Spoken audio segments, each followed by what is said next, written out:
Someone call the ambulance. There's gonna be an accident. I'm coming up on infrared. There is no running that can hide you. I never really thought that so many people would want to listen to me trying to understand the world, which I guess is kind of what I'm kind of doing in the lyrics. Me trying to understand myself and trying to understand my place in the world. And I guess I still feel quite uncomfortable about my place in the world. Otherwise, I'd probably be writing gospel music or, doing some, writing things that were sort of more euphoric by nature or, less questioning by nature. What happened to us? What happened to me? What happened as I let it slip? With this album, we kind of reached a point where the music is doing the talking, and it doesn't feel like we have to go out there and shout from the rooftops and just sort of just try to show off or try to impress people anymore.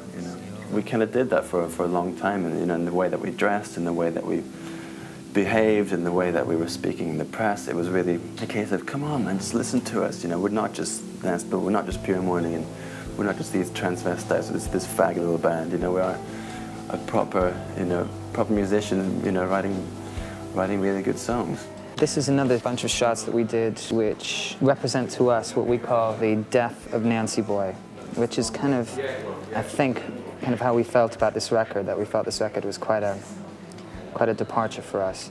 And this is actually taken in Studio 2 of Rack, where we did most of the album. And it basically involved getting my friend Steve, who's a drag queen, to come to the studio, and then we bludgeoned him to death with a guitar. Quite morbid, of course, but it's kind of a form of catharsis for us, I suppose, to sort of kill what you're most famous for.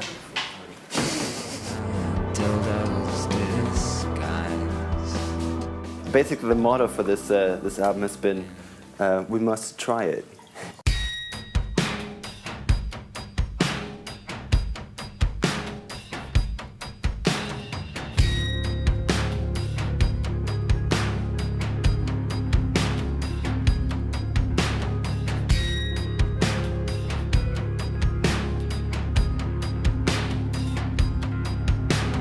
Well, the majority of it was done sort of within a period of 8 weeks. Then so it was, I guess, about 3 months recording spread over 5 months. This feels like us right now. It's like, we've said before, it feels like snapshots of us at that time in life. I'm so not interested in making records that take like a year to make or 18 months to make. You just kind of, you don't remember where you began. I think compared to the last one, it's just more straightforward, it's more real. We went into the studio thinking it was going to be much more electronic and much more sequence-based, but it actually comes out sounding a bit more like our first 2 albums in the sense of, it's just basically drums, bass, guitars, and piano. The thing about the band is that there's no fixed roles when it comes to the studio. When it comes to the studio, the only people who record and put stuff down is the band as well. We don't have producers playing anything on there, we don't have Bill playing anything on there. It's a 3-way thing, and it's still the nucleus of the band. It's a song that rules, and we'll try out every keyboard and every guitar on every song to see if something might work. Now it's just kind of, hey, I'll pick up a guitar or a little keyboard line or something else, and just throw it in. I mean, just doing tracks in my back room just as we're finishing sort of recording.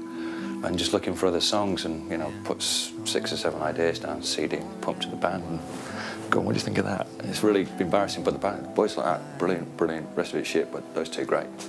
And there's something, we start doing something, I think it just shows that, an openness with each other, sort of confidence within each other, and an interest within each other.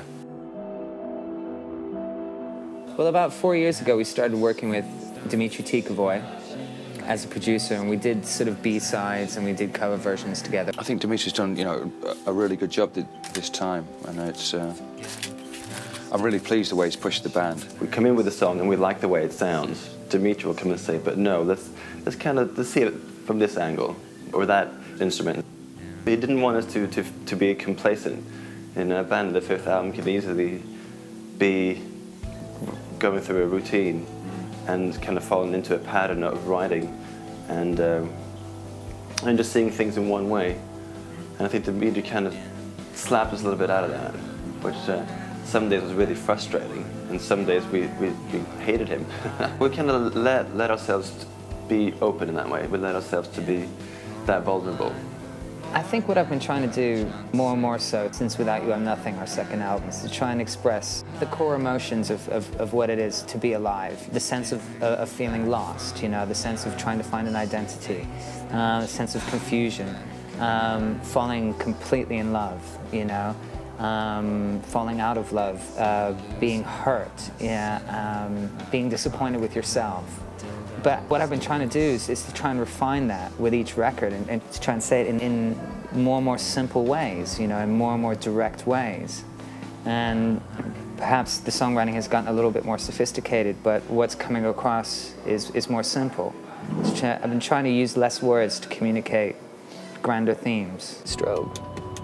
Something we've pursued over the albums is to try and have emotional content, you know, rather than just a track. We write what we feel, and then we play that, and that's basically it. It's a conveying of emotion, and a conveying of feelings. You know it's a good song if you can strip it down to a complete skeletal form and play it on one instrument, an acoustic guitar or a piano and a voice, and it still comes across, then you know it's a good song. If you can write a song and you have to wait 6 years for it to actually be recorded and mixed, and it still completely levels you, it still has a huge emotional impact on you, then you know you've written a great song. Once it's finished as a track, it's kind of done. You don't actually spend that much time with it personally. You just go through the whole process of making it come together. But you never really have time to sort of stand next to the thing you've made and go, hey, you know, and all this kind of thing. It's instantly just sort of taken away from you. And it feels now, it's like, it doesn't feel like ours anymore. It's kind of, it's out there now. It's going to be for the public. It's the thing, and it becomes something separate again. If you can feel them yourself, and if they have a place in your heart, then that's why you put them out. Because if you feel them, then someone else can feel them. I don't know if you call it alchemy or whatever. Just all the elements really coming together at the same time, you know, and at the right time, in order to make this what I believe to be our strongest record so far. And our most immediate record, our most direct, and the record that sort of hides behind things the least. I just want us to be important, really. And I think the combination of people in the band can achieve a kind of sort of language that a lot of people can understand around the world. There's a great deal of improvement to be made, you know. Can be tighter, can be better performers, you know, better musicians, better at connecting with each other when on stage. We want to go out there, we want to be the best fucking live band. Not just in Britain, but, you know, in the fucking world. Just keep to the right, mate.